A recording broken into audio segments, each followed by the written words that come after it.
Good morning. This is Dylan Jovine with Behind the Markets. Today is Thursday, the 19th, September 19th. Yesterday, news broke in London that Microsoft and BlackRock were planning a $30 billion fund to invest in AI infrastructure. I don't know why it broke in London first, but it did.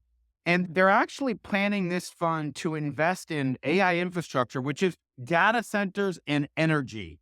And by the way, the fund is $30 billion equity. It could be total $100 billion with debt. So basically, it's a $100 billion total fund. And there are a couple of things that are really, really interesting about this. On the surface, this fund is really created to help the enormous energy needs that are going to be put on our current electricity grid. The International Energy Agency estimates that global electricity consumption is going to literally hit 1,000 terawatt hours in 2 years, 2026. That's twice the amount of energy consumption in 2022, 2 years ago.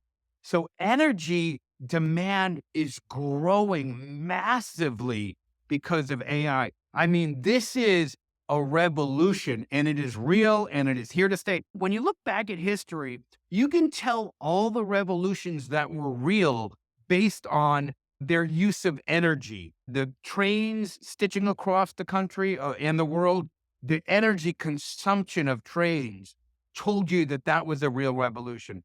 Cars, the push out of cars across the world, the energy consumption of that told you that was a real revolution. Speaking of trades, there's a train that just went by right now.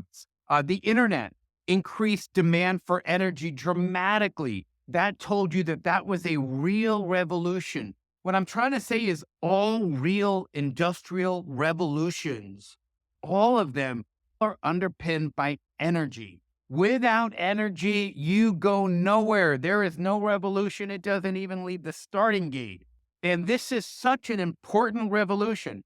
And these private companies are rushing so quickly to capture this revolution that they're actually building out their own energy infrastructure and funding projects that are going to do this. That is how important this revolution is. It also speaks to how scared they are of being left behind, because the companies like Microsoft and BlackRock, specifically Microsoft, and other companies that are doing this, Cisco and OpenAI, that have all promised to invest in funds, that have already committed these funds, they are terrified of becoming also rans in the AI revolution. So you see this kind of battlefield with all these guys placing bets all over the map, trying to make sure that they are not left behind in what will be a revolution that will define the future, not only of business, but of geopolitics and power over the next 50, maybe 100 years. So this is all hands on deck, big deal. And Goldman Sachs wrote a report a while back saying that NVIDIA was the first phase of AI, the obvious phase of AI. But the second phase of AI was going to be infrastructure, energy and infrastructure, which is really one and the same. And that's why we really focused on this in our report, last retirement stock that we released a few months back. We actually asked ourselves, okay, we believed also with Goldman Sachs that energy and infrastructure were going to be the next big wave of this AI revolution. If you look at history, this is how they come about. So we've asked ourselves, okay, knowing that, what companies are best positioned to take advantage of this massive demand in energy? And a couple that we picked in there, one of them is a nuclear power company, which is obviously a big deal. And the other one was really, really special that we're really, really still bullish on, is a company that actually is like a toll bridge for energy infrastructure. And I mean, people like Sam Altman have said, the CEO of OpenAI, that without this company, we'd be dead. I mean, basically, it's critical to OpenAI. It's critical to AI in general. So this one company has kind of created a position itself as an energy toll bridge, meaning that all energy that runs across it, they kind of collect a toll, which is like the best business to be in. It means that it has an incredibly strong defensive moat to protect itself from competitor attacks. And that's one of the most important things you want to consider when you're looking at a business, is it helps to think of them as like medieval castles.